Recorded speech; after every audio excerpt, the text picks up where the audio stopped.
More and more, we're hearing the chatter about an 8-team playoff, an expanded college football playoff, coming sooner maybe than later, maybe sooner than people realize it. And I just wonder what that will mean for the sport.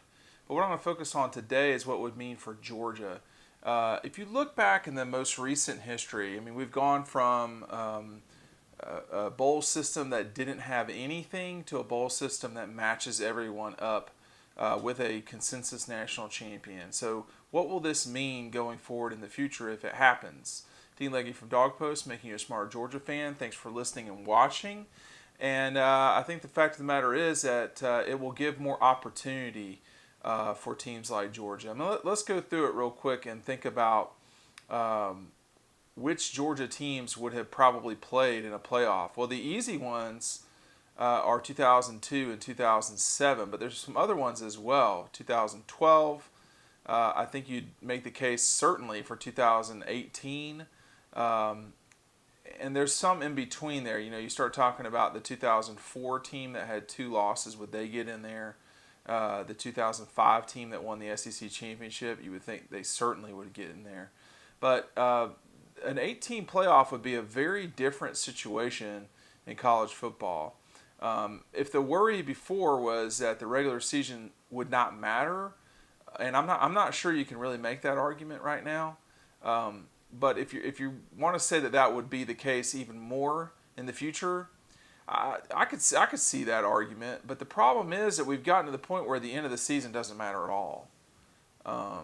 That games in prestigious bowl games, the Cotton Bowl, the Orange Bowl, the Peach Bowl, the Sugar Bowl, they just, people are not playing in them, and so we've gotten to the point where the schools are simply vessels to get to the next level, which is what they are, what they have been for a long time. But guys aren't willing to risk it at the end. You know, they've gotten to the end of their career at a particular school, and they want to go on to go pro. It's totally their decision. I mean, it's their body. It's their work. It's their livelihood. It's their future. But what would happen if you expanded the playoff? This can't simply be about opt-outs. This has to be about fairness too, if that's what we're going with. There's been a lot of discussion lately from the Power Five, from the Group of Five schools, which is the likes of Cincinnati, BYU, the Mountain West, even Coastal Carolina this year, that they should have a seat at the table, and they're never going to get one in the current format. Well, they're not going to get one in the current format. I mean, you just listen to what David Pollock said earlier this month, and he's right. He said basically they should form their own national championship because the Power Five schools are not going to allow them to come in. And David's got a point. Cincinnati, if they were ever going to get into a playoff, it would have been this year. An undefeated conference champion. They're playing in the Peach Bowl against Georgia. And not only that, they were the number 8 team. So even with an automatic qualification, they're not getting in. Now, that is different than what I feel like should happen. Me personally, I don't think that just because you're an undefeated Group of Five champion, that means you necessarily belong anywhere close to the playoff. People will talk about outliers like, well, Boise beat, Oklahoma in 2006, or, enter the name of whenever that happened. That doesn't mean you should be in the playoff. I mean, it just shouldn't. And nor does Georgia, kicking Hawaii's teeth in 2007 necessarily mean that they should be precluded. But as a rule, there's a huge difference between, the SEC schools, etc., and the American Conference. The American is as close to the other schools as it gets. But once you start talking about going down this path, Cincinnati's not going to win the national championship. I mean, anytime soon. I mean, a year ago they lost something like 42-0 to Ohio State. So it's hard to really make the argument that they belong when they are so far distant from where they should be. We're talking about 8 teams, and what would happen in that scenario would be that every single conference champion would get in, and even then that wouldn't be the top 8 schools necessarily, but every conference champion would get in. Like The Pac-12 has missed the playoff all but twice. Well, that was Oregon at the beginning, and I think UW got in 2016. So all of these teams, in the West, are just getting left out completely. But the football's not good. You look at the ACC, with the exception of Clemson, the ACC has been a disaster over this college football playoff run. Florida State obviously going in 2014, getting blown out at the Rose Bowl by Oregon. So you still are going to get some lemons in there, even with conference champions. But you would get your 5 conference champions. You'd probably get a group of 5. And then there'd be 2 at-large schools. And that would be whoever's left out there. A year ago, could you make the argument that it had been Georgia? You could have. I mean, because you're sitting there, Georgia ended the season at number 4. I think they went into the Sugar Bowl at 6 or something like that. But in 2018, I think they definitely would have gotten in. They lost in the last second. I mean, on the final play of the game against Alabama in the SEC championship game. So the SEC runner-up would, at that stage, have a compelling case because they would be playing a very difficult schedule. After that, it's hard to know. And I think if you're Georgia, you just stop the conversation right there and say, well, every time we've been the runner-up, we've been ranked in the top 10.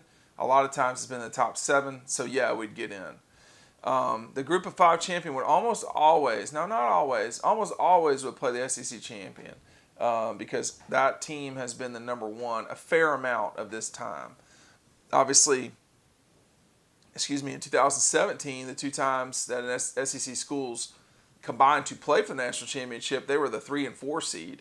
So it's not always how it works out. But by and large, they would play either the SEC champion or, in this case, Clemson.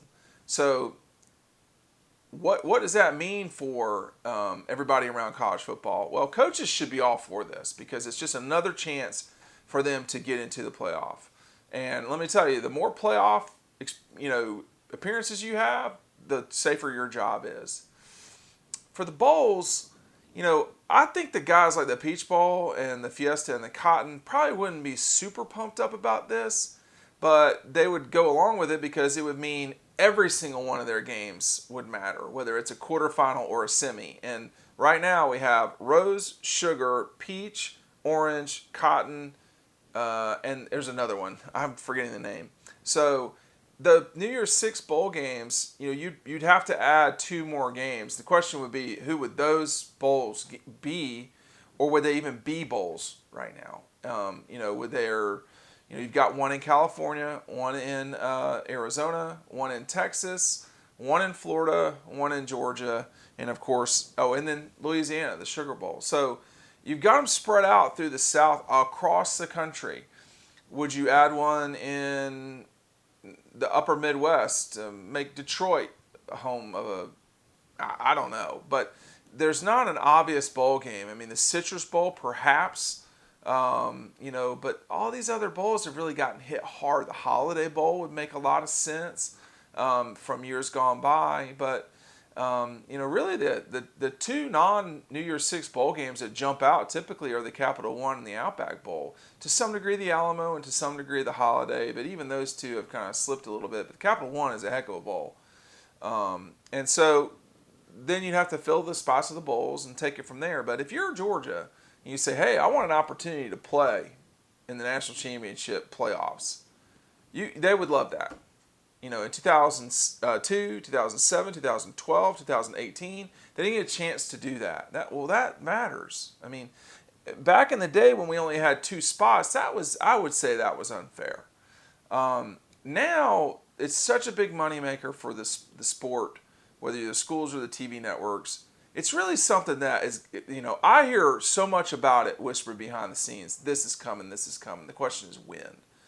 We know the contract is up later in this decade, but my understanding is this could happen quicker than people think. So hold on tight. We'll just see where we go from here. All right, Dean Legge from Dog Post, making you a smarter Georgia fan. You see the playlist right there, Brock Vandegrift. Make sure you check that out.